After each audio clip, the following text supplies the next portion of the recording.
Assalamualaikum warahmatullahi wabarakatuh. Waalaikumsalam warahmatullahi wabarakatuh. Baik, kami dari kelompok 1 akan mempresentasikan tentang makul perancangan dan pengembangan kurikulum.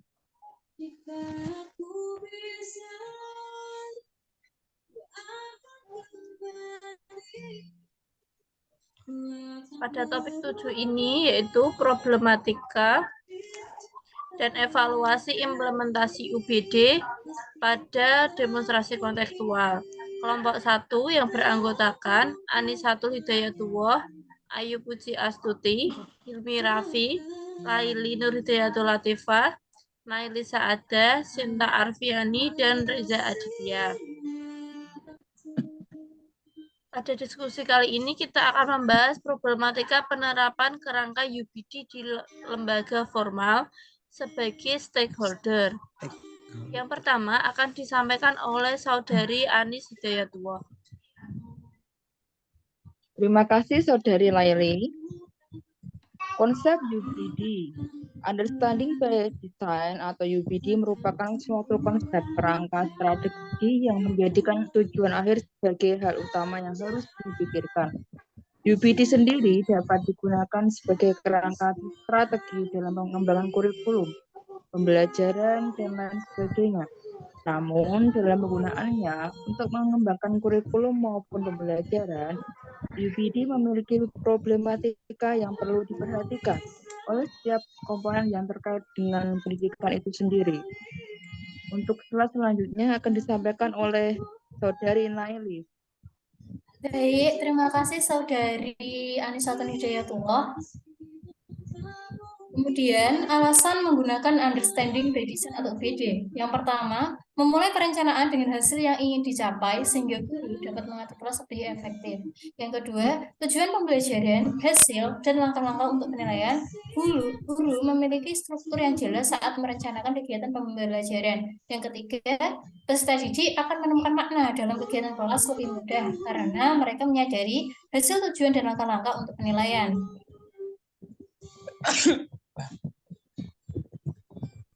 Slide selanjutnya. Peran stakeholder dalam penerapan kerangka UBD di lembaga formal. Tingkat keberhasilan implementasi kerangka UBD sangat ditentukan oleh kesiapan dan dukungan para pemangku kepentingan atau stakeholder. Bekerjanya stakeholder dengan berbagai kepentingannya sangat signifikan dalam menentukan keberhasilan implementasi kerangka UBD. Posisi dan peran stakeholder sangat menentukan keberhasilan dan kesinambungan implementasi kerangka UBD tersebut. Stakeholder dapat diartikan sebagai pihak yang berkepentingan. Dalam konteks penerapan kerangka kerja UBD, stakeholder diartikan sebagai pihak yang berkepentingan dan menentukan terhadap implementasi UBD baik secara langsung maupun tidak langsung. Saya selanjutnya akan dibacakan oleh Saudara Ayu Puji Astuti. Saya persilakan. Baik, terima kasih. Yang selanjutnya, problematika penerapan kurikulum dengan kerangka kerja UBD. Understanding by design bukan kerangka kerja sederhana apabila dipakai untuk mendesain kurikulum. UBD sendiri merupakan rancangan kerangka kerja yang cukup rumit karena hal pertama dalam perancangannya yaitu menentukan tujuan dari sebuah kurikulum. Lalu baru diputuskan pengukuran yang tepat untuk mengukur ketercapaian tujuan yang ingin dituju. Lalu setelahnya, kita mendesain langkah-langkah yang dapat dipakai untuk mencapai tujuan tersebut. Oleh karena itu, stakeholder yang bertugas menggerakkan setiap elemen pendidikan perlu berusaha untuk mensosialisasikan kerangka kerja tersebut secara matang sebelum meminta seluruh pihak yang bersangkutan untuk mengimplementasikan kurikulum dengan menggunakan kerangka UBD. Selanjutnya akan disampaikan oleh Saudara Hilmi.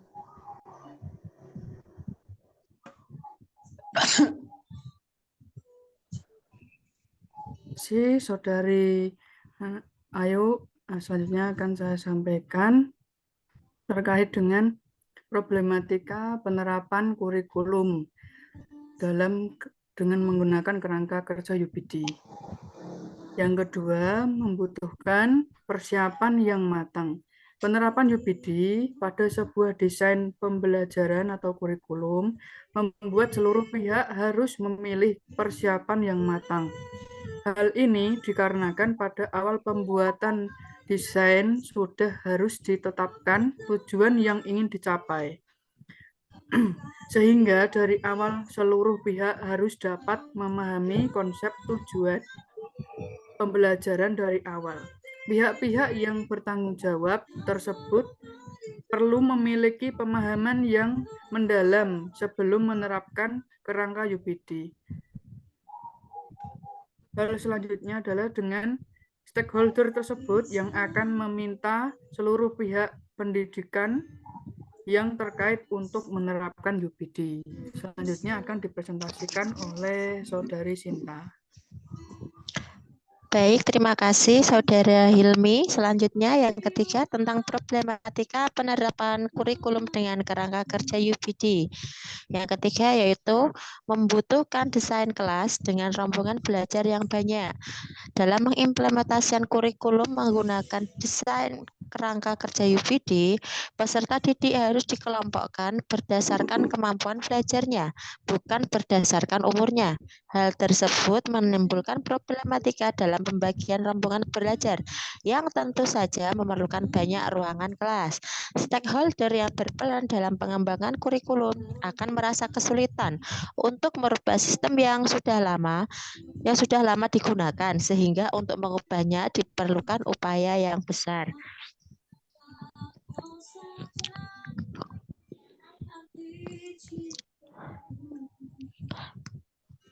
Selanjutnya, bisa dilanjut Mbak Sinta. Mas Reza. solusi yang dapat ditempuh yaitu pertama, melakukan persiapan yang matang sebelum memilih kerangka kerja UPD dalam proses pendesaian kurikulum. Yang kedua, mengajak seluruh pihak yang terlibat seperti kepala sekolah, wakil kepala sekolah, guru, dan peserta didik untuk bersama-sama menjalankan desain kurikulum yang sudah dibuat dengan baik. Yang ketiga, memulai dengan hal-hal yang sederhana seperti membiasakan diri untuk mengimplementasikan UPD pada hal-hal yang disukai. Contohnya, meminta guru untuk dapat mengimplementasikan kerangka kerja UPD dalam menyajikan pembelajaran di kelasnya. Guru dapat memilih pembelajaran yang benar-benar dikuasainya sehingga akan merasa nyaman untuk mengimplementasikan kerangka kerja UPD selama proses pembelajaran. Saya kembalikan lagi kepada Saudara Laili. Baik, apakah ada pertanyaan dari kelompok 4?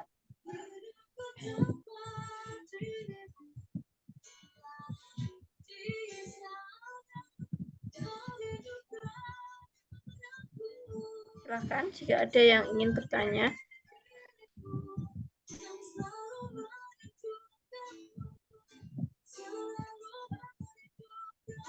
Mas Lutfi?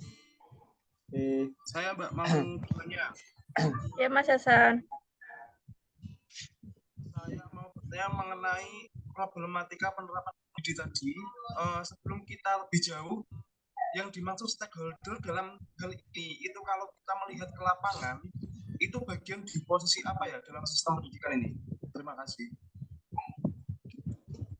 Baik.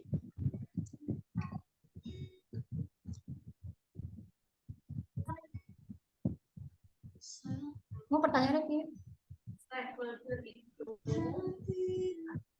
lembaga itu apa?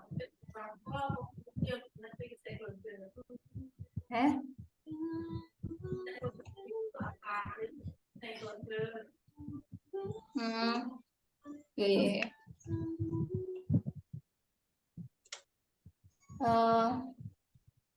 Assalamualaikum warahmatullahi wabarakatuh. Waalaikumsalam warahmatullahi wabarakatuh. Waalaikumsalam warahmatullahi wabarakatuh. Izinkan saya Nailsa Ada menjawab pertanyaan dari kelompok 4 Mas Hasan ya terkait dengan siapa saja peran stakeholder yang ada di lingkungan pengembangan pendidikan.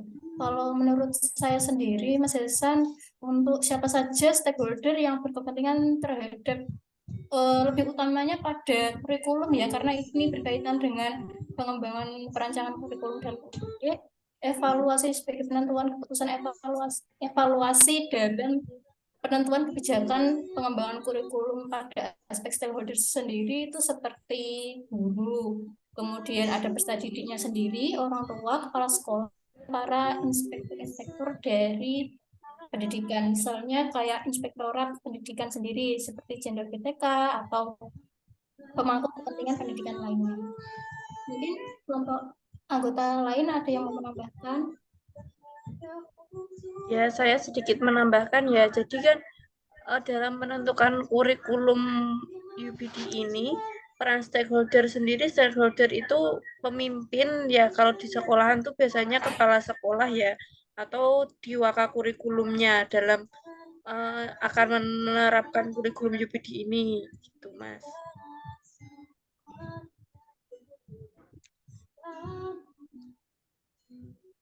Dan tadi yang disampaikan Mbak Nailis mengenai stakeholder, yang saya tangkap itu dia mengacu ke seluruh yang ada di sistem pendidikan, mulai dari tadi kepala sekolah, ada siswa, kemudian ada guru. Itu tadi itu kan berarti seluruh ya stakeholdernya. Tapi yang disampaikan Mbak Laili tadi kok hanya ada kepala sekolah yang saya maksud.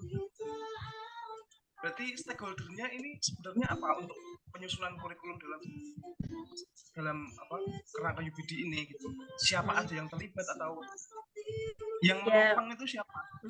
Oh ya, jadi kan kalau kita dalam menentukan kurikulum yang disampaikan Mbak Nailis kan ada peserta didik dan mencakup semuanya. Itu dari aspek yang dipertimbangkan dalam menerapkan kurikulum. Sedangkan untuk yang mengambil kebijakannya itu ada di atasan kayak Jenderal Inspektorat seperti itu. Gimana Mbak Nailis? Ya, kalau saya tadi menjabarkan lebih karena itu prosesnya berkesinambungan, Mas. Jadi tidak hanya satu dua pihak, tapi berhubung Mas Hasan tadi menambahkan tentang pemangku yang menetapkan kebijakannya itu memang komite sekolah atau pihak-pihak terkait dalam urusan atasan pendidikan. Jadi kalau untuk stakeholdernya sendiri itu jadi berkesinambungan, Mas. Tidak hanya satu dua pihak yang berkepentingan.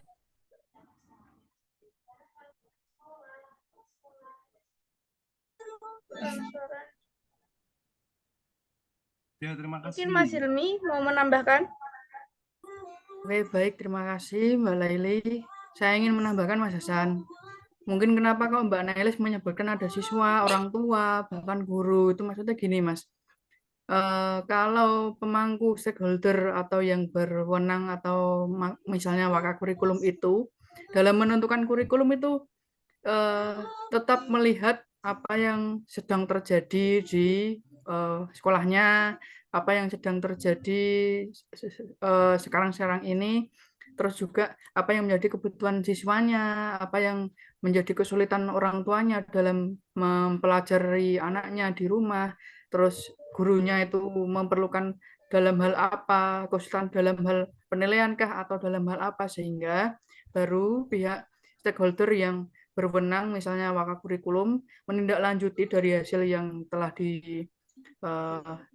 dilakukan observasi atau dilakukan suatu pendataan seperti itu sehingga baru bisa diberikan tindak lanjut ke pihak waka kurikulum, selanjutnya bisa ke pihak UPT atau Korwil di tingkat kecamatan, terus baru bisa dilanjutkan ke di pihak dinas, baru ke pihak provinsi, baru nanti bisa ke nasional, ke kementerian yang terkait. Seperti itu, Mas.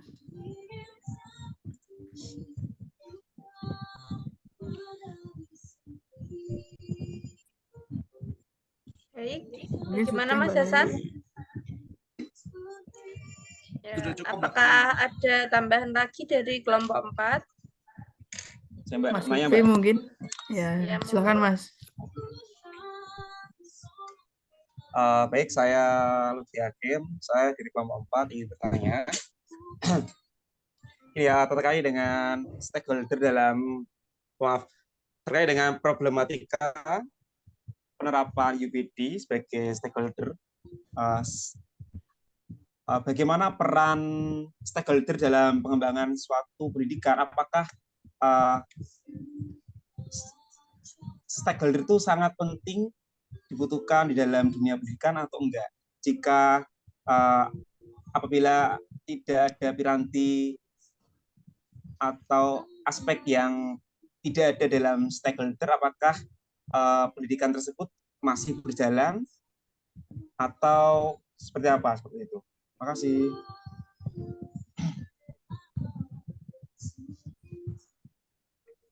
Baik, terima kasih Mas Lutfi atas pertanyaannya. Izinkan saya menjawab terkait dengan bagaimana peran stakeholder dalam pengembangan suatu pendidikan, ya lebih tepatnya itu dibutuhkan atau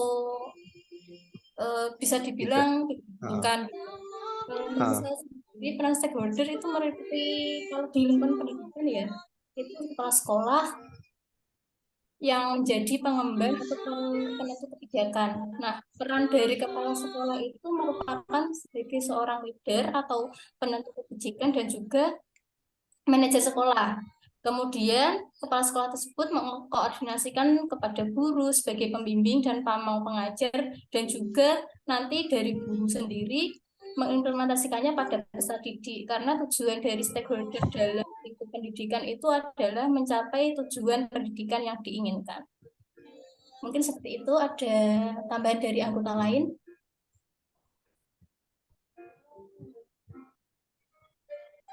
Saya mungkin mau menambahkan, Mbak, ya. Dari apa yang Mbak Nelly sampaikan, begini Mas Lutfi, menurut saya stakeholder itu sangatlah penting, Mas, untuk menyambungkan aspirasi dari bawah untuk ke atas. Jadi misalnya stakeholder itu tidak ada, pembelajaran bisa berlangsung, akan tetapi nanti terjadi sebuah ketimpangan atau ketidakseimbangan karena bawahan itu pengen seperti ini, sedangkan atasan tidak tahu karena tidak ada yang menyalurkan. Menurut saya itu stakeholder juga selain untuk mencapai tujuan pembelajaran juga sebagai penyalur aspirasi baik dari siswa, guru, orang tua maupun kepala sekolah atau pihak yang berada di bawah untuk disampaikan aspirasinya untuk ke atas agar atasan bisa tahu bahwa bawahan itu seperti apa toh yang dibutuhkan, seperti apa yang diinginkan, tujuan apa yang ingin dicapai. Seperti itu Mas Lutfi.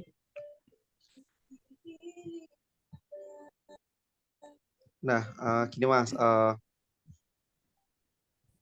nanya Mas ya, kalau semisal stakeholder ini kan contoh dari dari stakeholder dari kepala sekolah kalau tidak menaungi, bahkan tidak memberikan kita sebagai guru menjadi pengembang di dunia pendidikan, itu solusinya seperti apa ya Mas? Nah, kalau semisal jika ada stakeholder kepala sekolah seperti itu, yang seperti itu, Mas. Solusinya sebagai Anda sebagai guru seperti apa? Oke, baik. Gimana Mas? Jadi kalau semisal guru tidak diberikan kebebasan untuk berkembang maupun belajar, itu seperti apa? Solusinya seperti apa? Oke, baik. Iya, baik. Terima kasih Mas. Kita semisal tidak diberi wadah atau diberi kesempatan oleh kepala sekolah, kita bisa langsung ke UPT Mas, UPT atau kecamatan yang terdekat atau ke dinas langsung. Jadi tidak usah menunggu kepala sekolah. Kalau misalnya kepala sekolahnya tidak bergerak, kita ya jangan mengikuti kepala sekolah. Gerak sendiri gitu Mas. Iya, tapi nanti atas persetujuan dari kepala sekolah. Jadi kita kan mengusulkan semisal beliau memerintahkan untuk jangan, enggak usah, nanti ada program sendiri dari saya, mungkin seperti itu. Kita menunggu dulu Mas, tapi kalau misalnya oke, silahkan bisa dilakukan seperti itu, berarti kita sebagai guru boleh ke UPT atau Korwil atau langsung ke dinas seperti itu Mas. Oke, makasih Mas. Cukup Mas. Oke, baik. Berarti tidak boleh lompat-lompat, nggak boleh langsung Mas ya. Berarti harus dengan izin dari atasannya Mas ya. Sebenarnya sih Setahu jenengan gitu. iya, kalau meloncat-loncat tuh bisa, cuman nanti akan terjadi sebuah miskomunikasi dan akan menjadikan sekolah itu menjadi mungkin merasa tidak dihargai atau bagaimana ya. Jadi tetap harus konfirmasi walaupun nanti akhirnya tidak diizinkan atau bagaimana, nanti kan setidaknya ada upaya untuk meminta izin seperti itu, Mas. Baik, bagaimana Mas Lutfi? Siap. Ya, cukup. Ya, terima kasih. Terima kasih. Sekian presentasi dari kelompok 1. Terima kasih partisipasinya kepada kelompok 4. Wassalamualaikum warahmatullahi wabarakatuh. Waalaikumsalam warahmatullahi wabarakatuh.